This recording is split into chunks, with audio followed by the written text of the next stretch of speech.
My mother-in-law replaced my engagement ring with her own while I was unconscious after surgery, arguing mine was larger, and she deserved it more as the family matriarch. Imagine surviving an emergency surgery, only to come home and discover your mother-in-law, who was supposed to be helping, had swapped out your precious engagement ring for her own.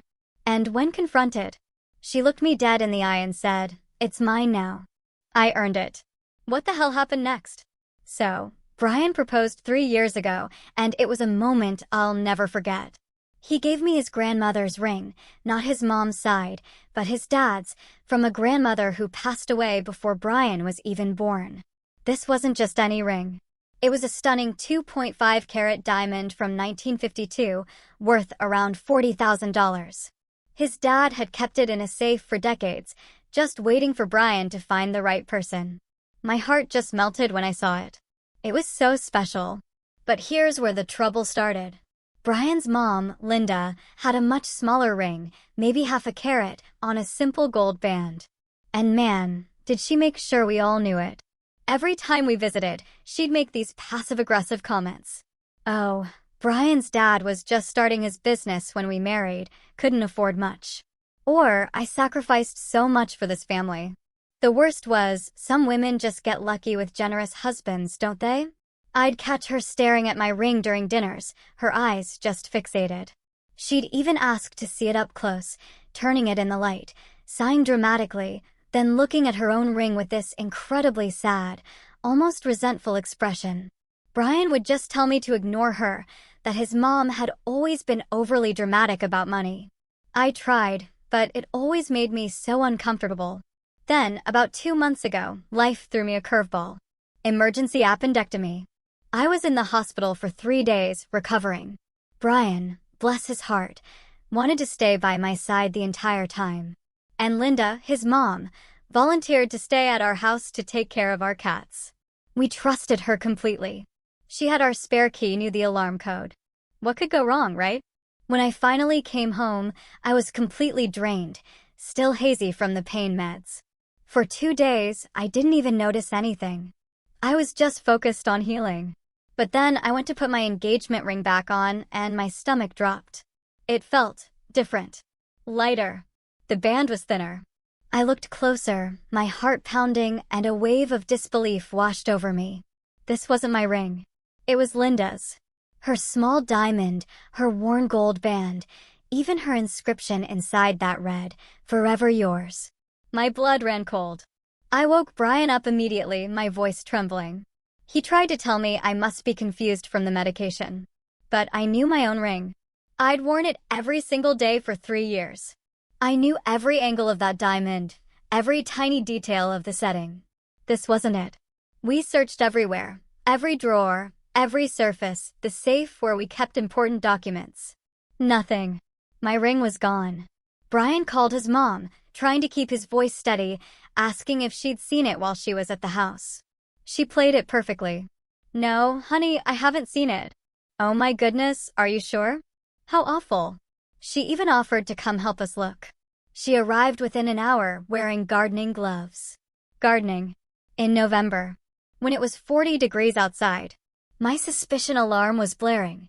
She helped us search for 2 agonizing hours, casually suggesting maybe I'd lost it at the hospital or it fell down a drain. The whole time, she kept those gloves on. Never took them off, not even when Brian offered her coffee. She drank it with gloved hands. That's when I knew. "Linda," I said, my voice quiet but firm, "can I see your hands, please?"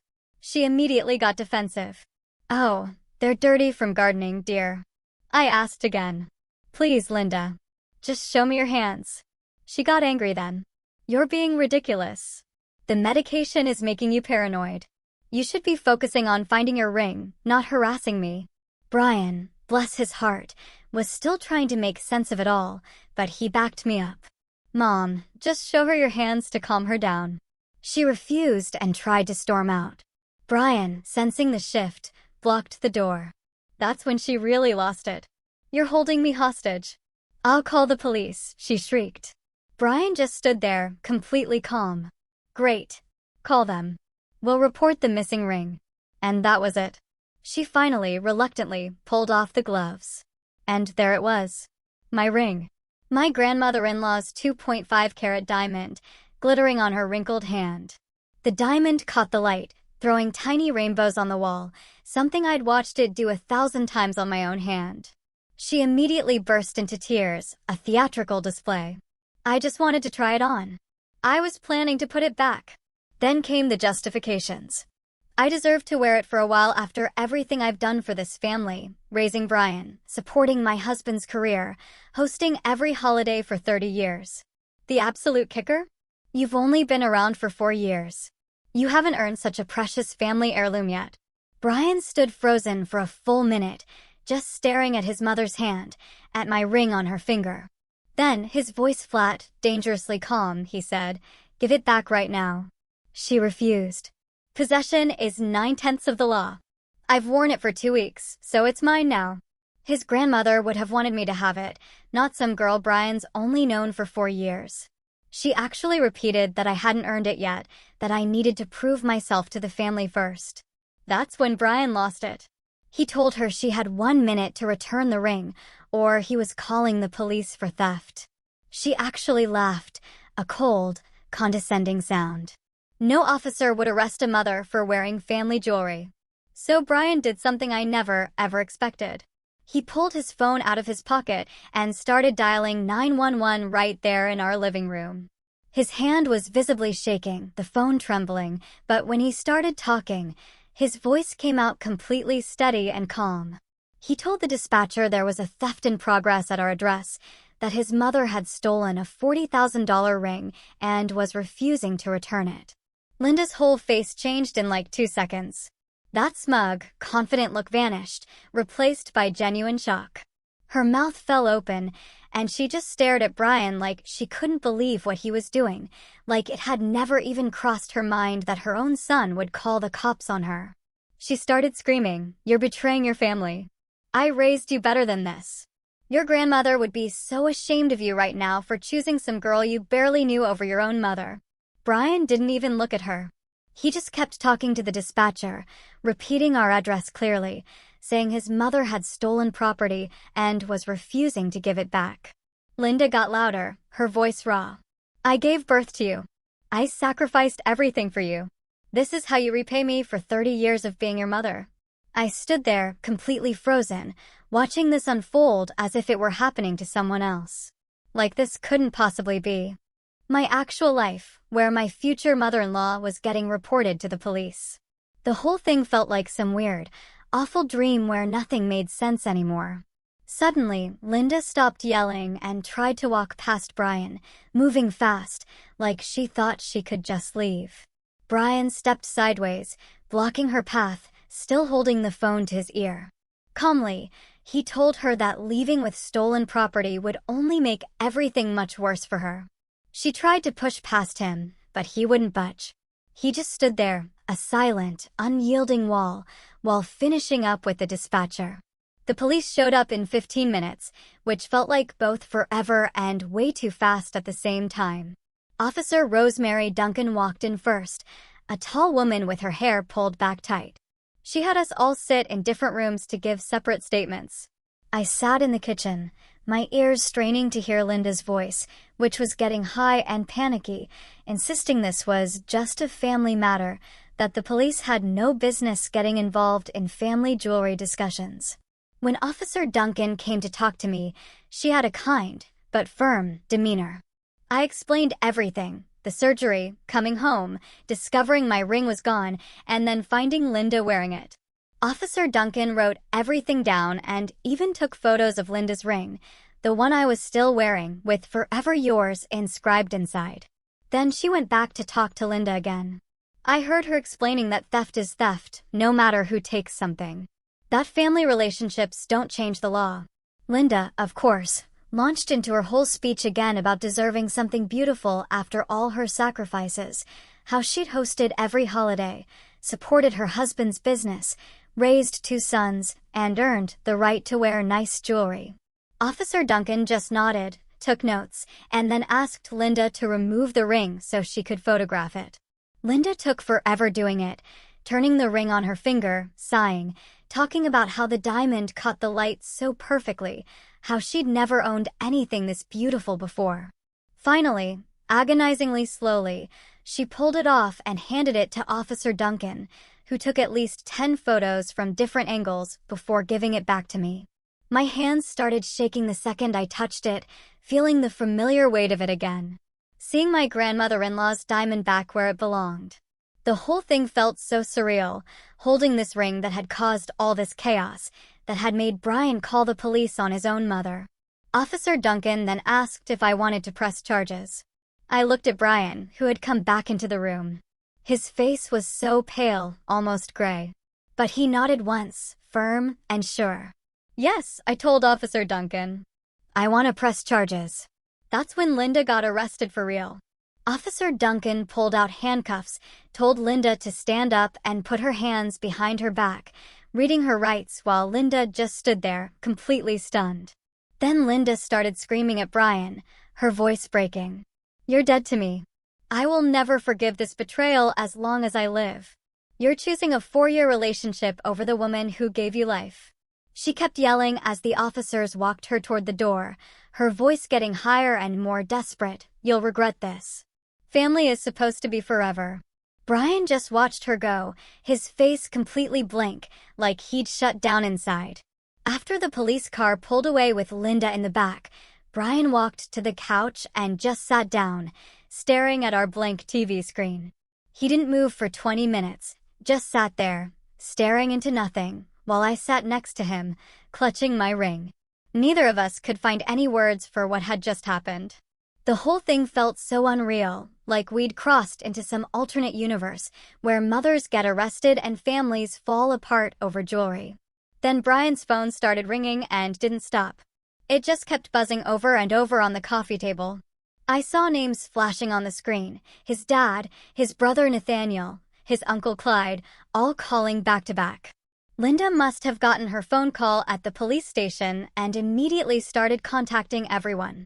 Brian let it ring 5 more times before he finally answered when his dad called again. He explained everything in this flat, tired voice, telling his dad about finding Linda wearing my ring, her refusing to give it back, and him calling the police.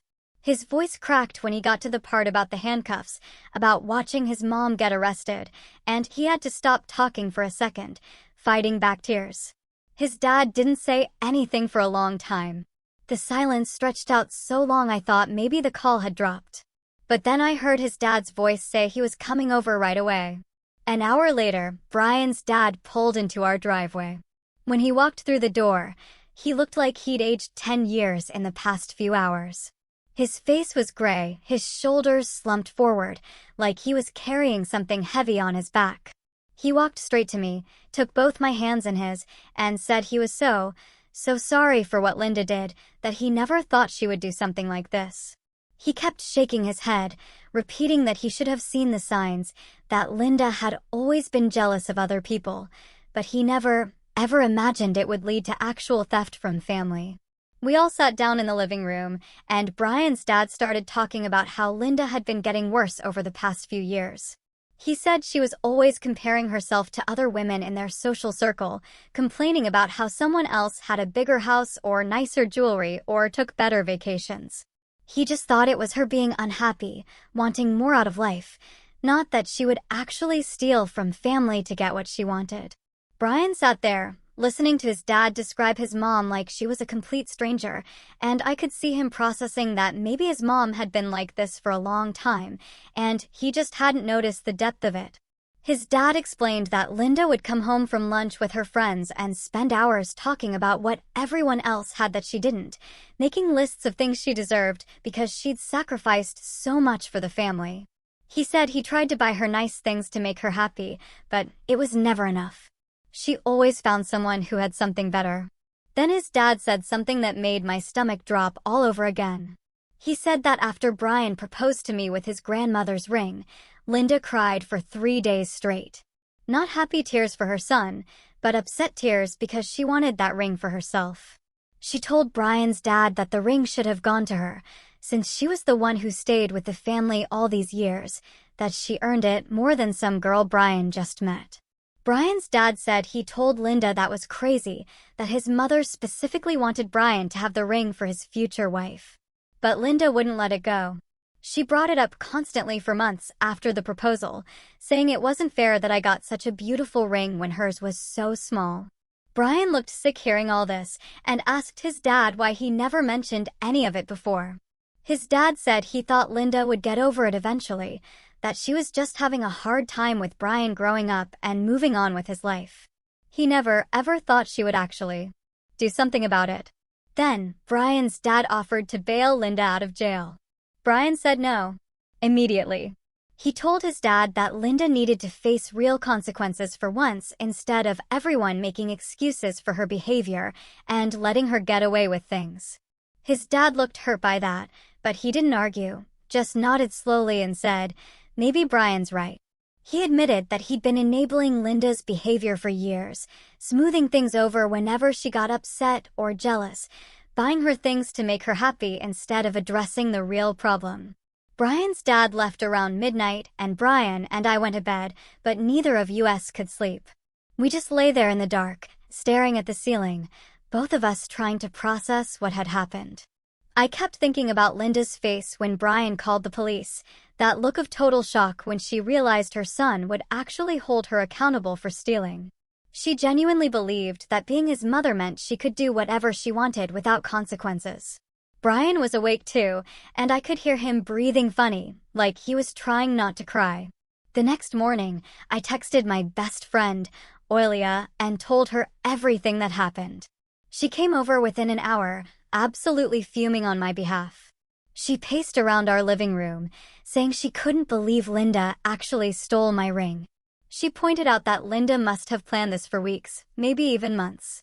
"She volunteered to watch your house specifically when you were having surgery," Oilia said, her voice tight with anger, knowing you'd be too out of it to notice the switch right away. "She waited until you were at your most weak and took advantage of the situation." And that, honestly, made the whole thing feel even worse. Brian, meanwhile, was already on the phone with a family lawyer that morning. Someone named Edith Conway, who his dad had used for business stuff before. Edith specialized in theft cases, and when Brian explained the situation, she got very serious. She said that because the ring was worth over $40,000, this wasn't just petty theft. This was grand theft, a major crime. Linda could face actual prison time if she was found guilty, not just probation or community service. Edith asked a lot of questions about the ring and where it came from. Brian explained how his grandmother had the ring made in 1952, how his dad kept it in a safe for decades, waiting to give it to Brian for his future wife. Edith said this established very clear ownership and that Linda had absolutely no legal claim to the ring whatsoever. She said the fact that Linda wore it for 2 weeks and refused to give it back when caught made the case even stronger because it showed clear intent to permanently take the ring. We needed to get the ring valued officially, so Edith sent us to a jeweler she knew named Tristan Booth. Tristan looked at the ring under special lights and magnifying tools for like 30 minutes, checking every angle of the diamond and the setting. He confirmed the ring was worth between $38,000 and $42,000, depending on the current market for vintage diamonds. He printed out official papers documenting the ring's value and authenticity that we would need for the legal case against Linda. The next day, Linda made bail, and we found out later that Brian's uncle, Clyde, posted it for her. Clyde called Brian right after and immediately started yelling at him for putting his mother through such shame and embarrassment.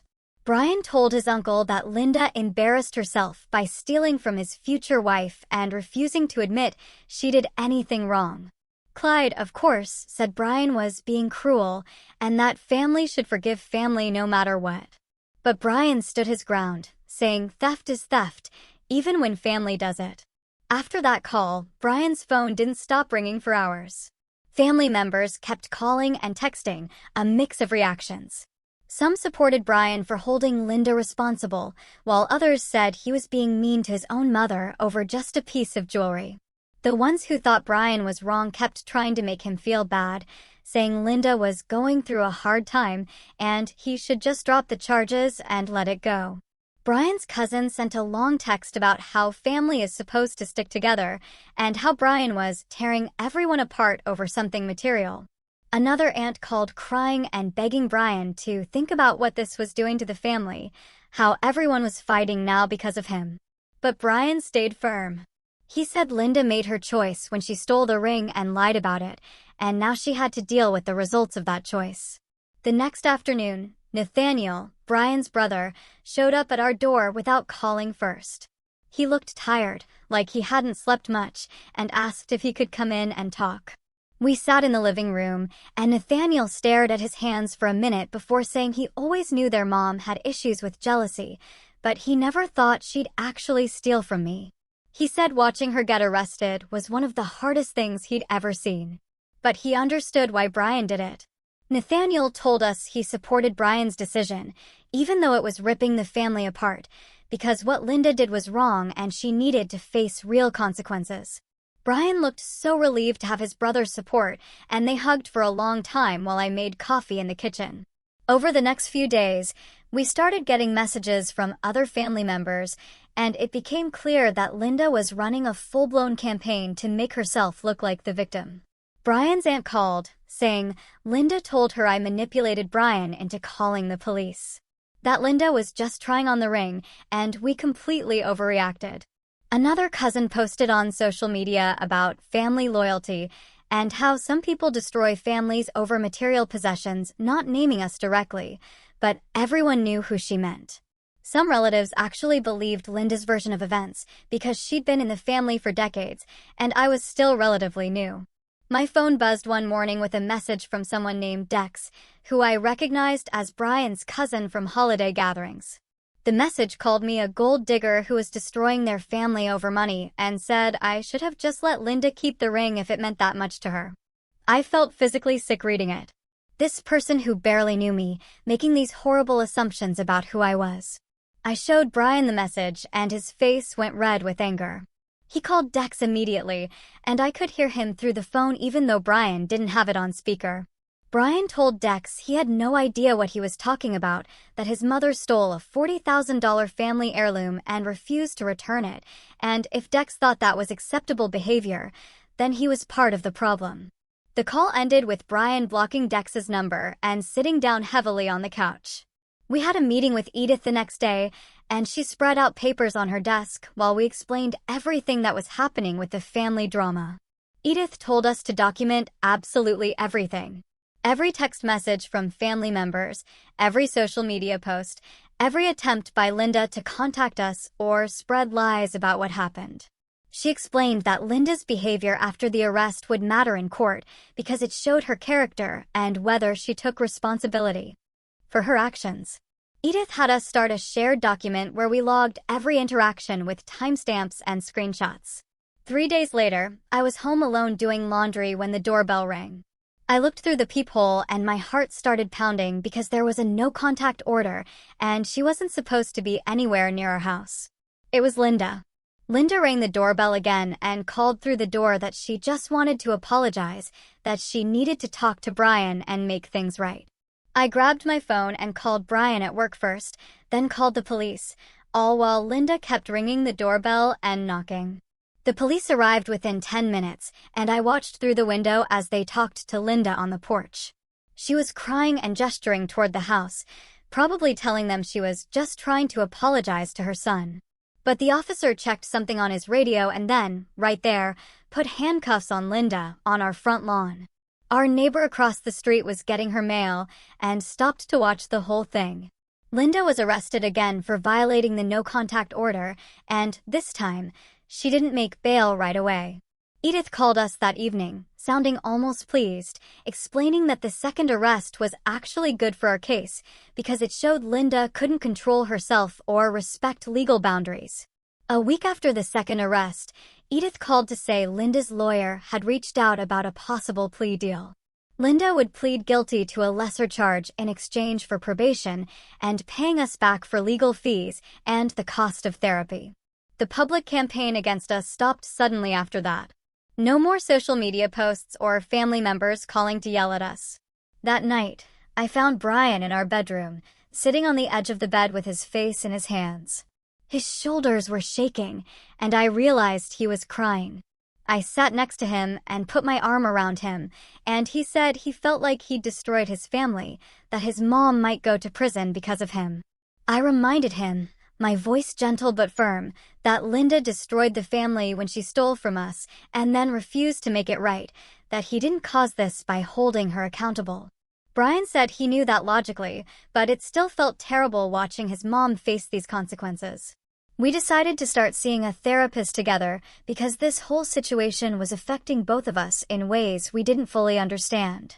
The therapist was a woman in her 50s who specialized in family conflict and trauma. She listened to our whole story without interrupting and then explained that holding someone accountable isn't the same as betraying them. She said setting boundaries is healthy, even when it's painful, and that Brian did the right thing by protecting our relationship and refusing to enable his mother's behavior. We started going twice a week, and it helped so much to talk through everything with someone who wasn't part of the family drama. 2 weeks into therapy, Brian got a call from his dad that left him pale and shaking. His dad was filing for separation from Linda. They'd been married for 35 years, and his dad said he couldn't be married to someone who would steal from their son's future wife and then refuse to take responsibility. Brian's dad explained that he tried to get Linda to apologize genuinely and make things right, but she kept insisting she deserved the ring more than I did. The separation shocked everyone in the family because Brian's parents had always seemed solid, despite Linda's issues. Suddenly, family members who had initially sided with Linda started reaching out to apologize. Brian's aunt, who believed Linda's story about us overreacting, called to say she was sorry for not listening to our side. Another cousin sent a long text explaining that if even Brian's dad believed Linda was wrong, then maybe they'd been too quick to judge us. The apologies felt good, but also made me angry because these people should have trusted us from the beginning instead of automatically believing Linda's lies. A week after those apologies started coming in, Edith called with news that Linda's lawyer was pushing hard for a plea deal. The trial date was 6 weeks away, and apparently, Linda was starting to panic about facing a jury.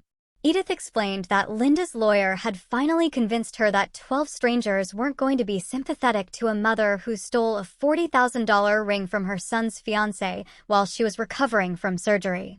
The optics were terrible, and Linda's lawyer knew it. Edith asked if we'd be willing to consider a deal instead of going to trial. Brian and I talked about it for 2 days straight, going back and forth about what felt right.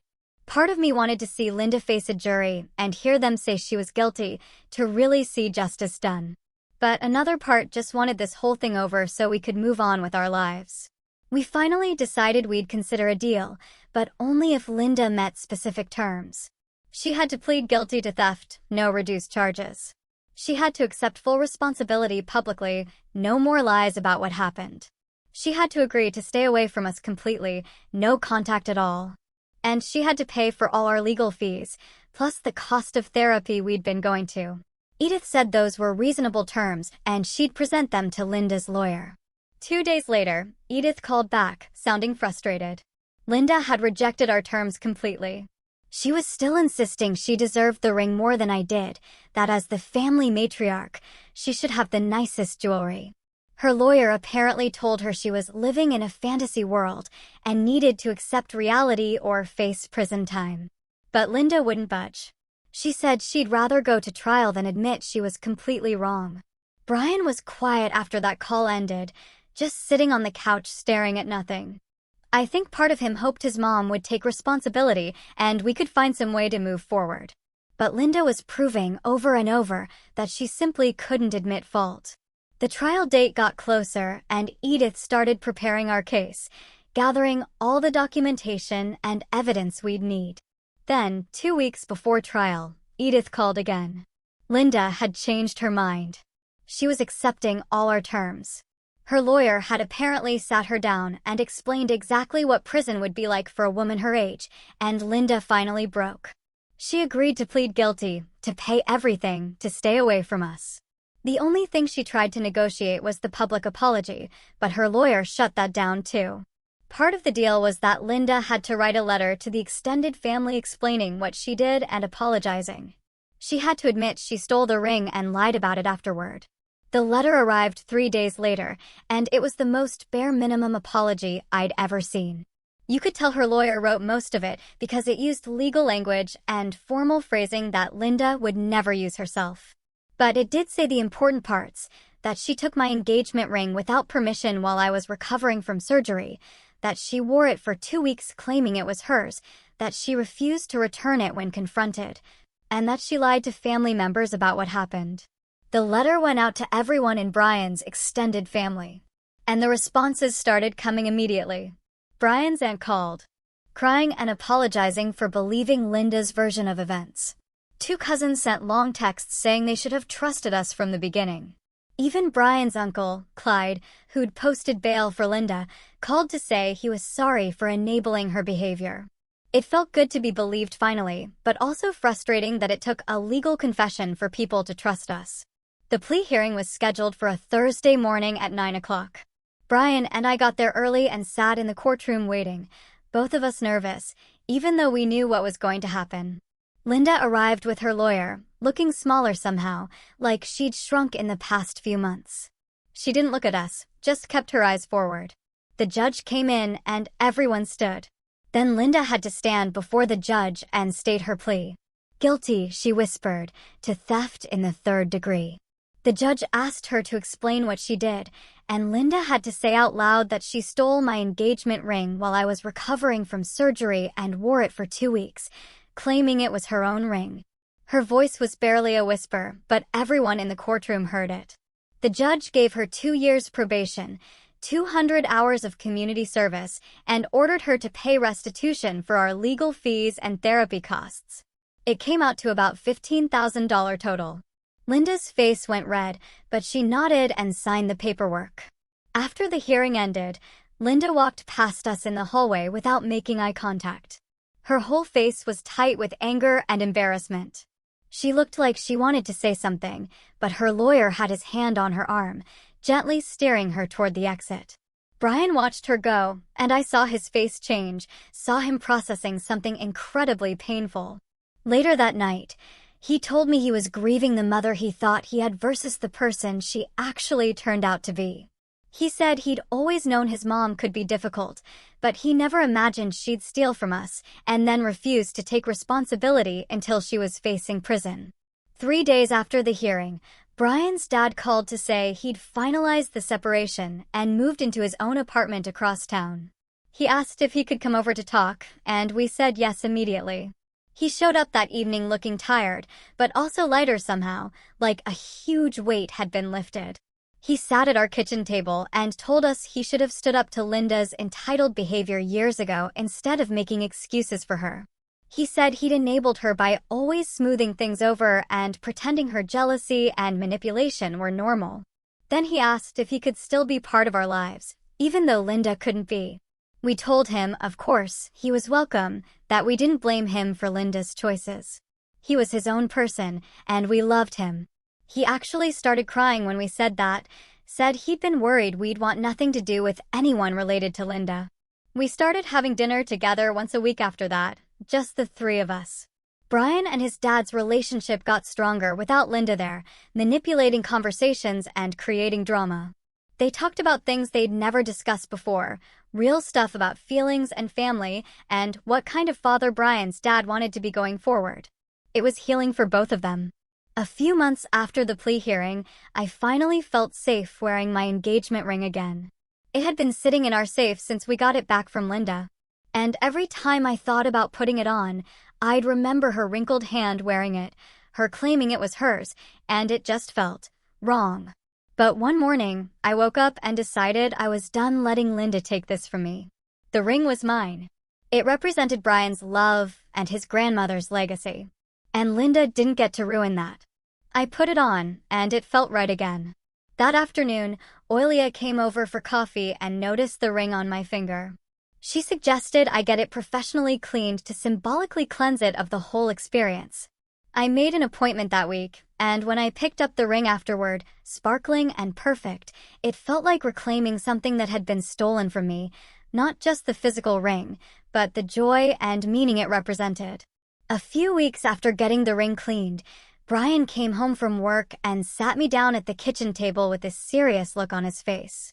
He said he'd been thinking about our wedding date, which we'd set for next summer, and he didn't want to wait that long anymore. He wanted to move it up, get married soon, start our life together without all this Linda drama hanging over us. I didn't even hesitate before saying yes, because I felt exactly the same way. We'd been engaged for 3 years already, and waiting another year just felt wrong after everything we'd been through. Within a week, we had a new date picked, just 2 months away, and started planning a much smaller wedding than we'd originally imagined. We made a list of everyone who'd actually supported us through the theft and court case. People who believed us from the start and didn't try to guilt us into dropping charges.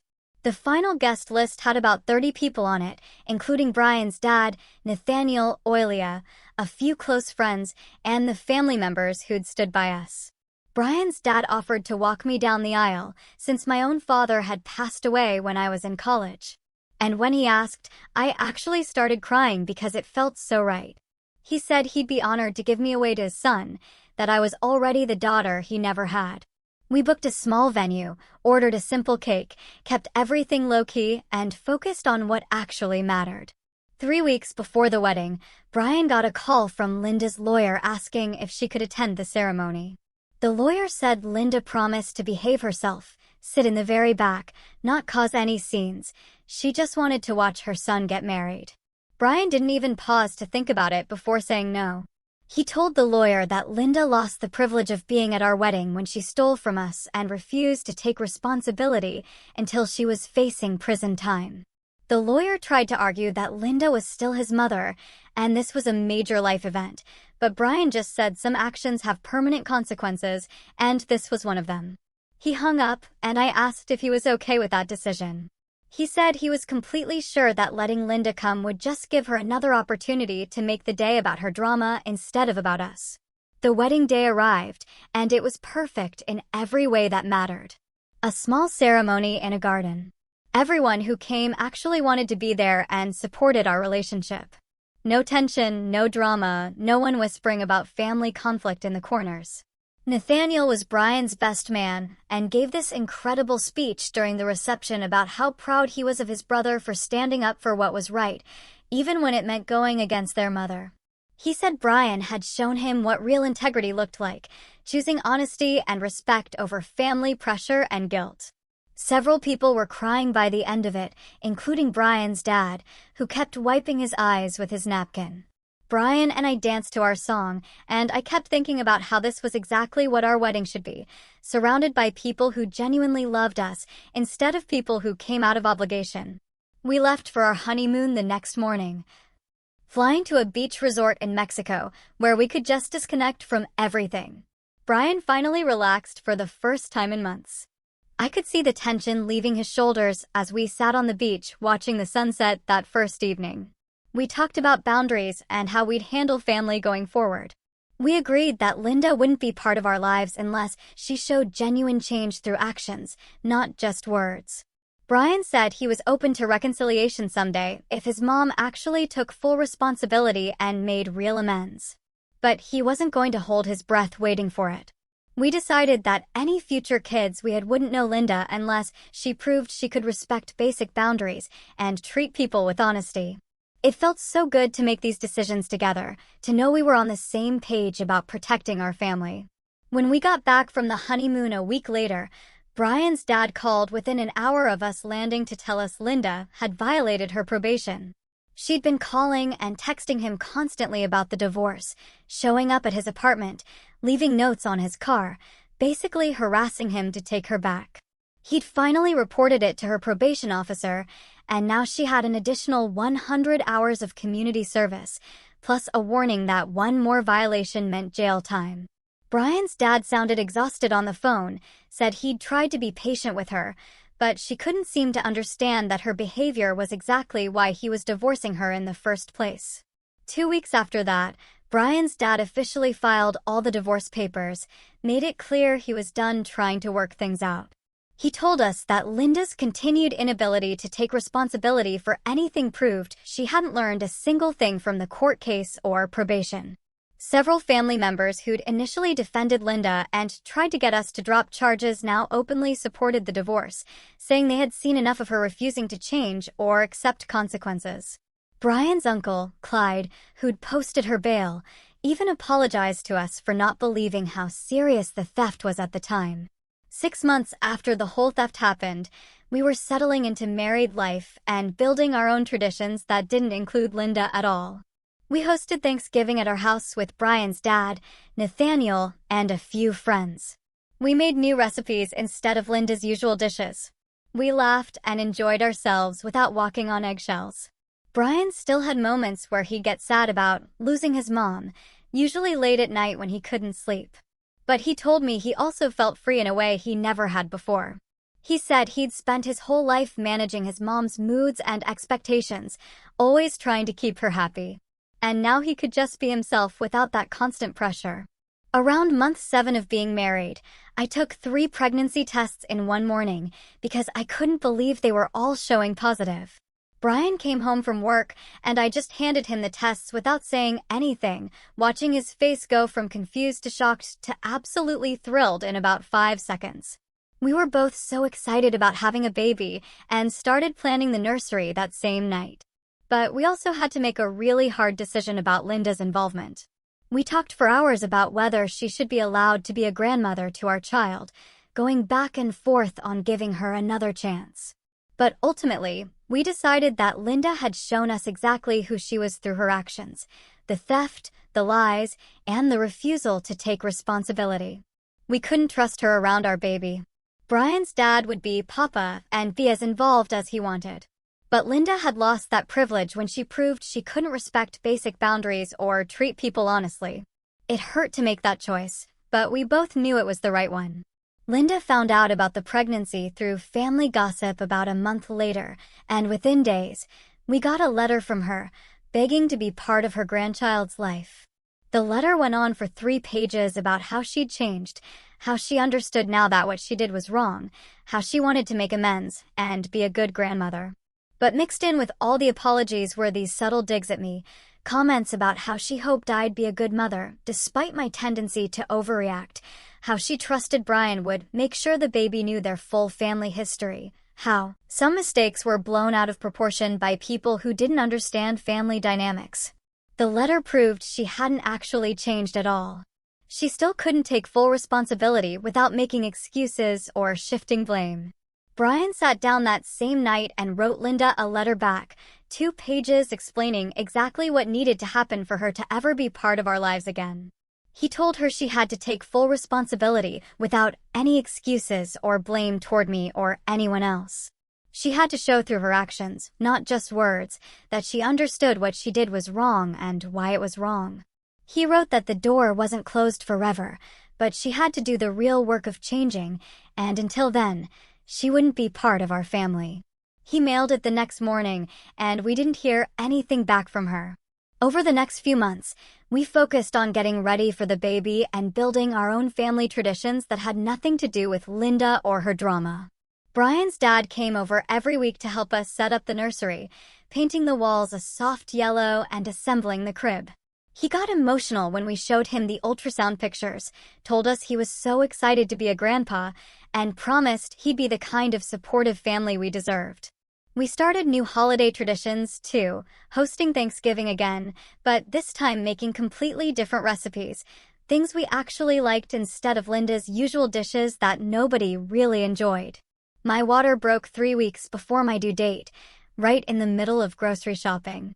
Brian drove like crazy to get to the hospital and called his dad from the car. Our daughter arrived 6 hours later, healthy and perfect, with Brian's dark hair and my nose. Brian's dad showed up at the hospital within an hour of us calling him, and he cried happy tears when the nurse let him hold his first grandchild. He told us he was so proud of how we'd handled everything with Linda and built such a strong foundation for our family. He stayed at the hospital for 3 hours just holding the baby and telling her stories about Brian when he was little.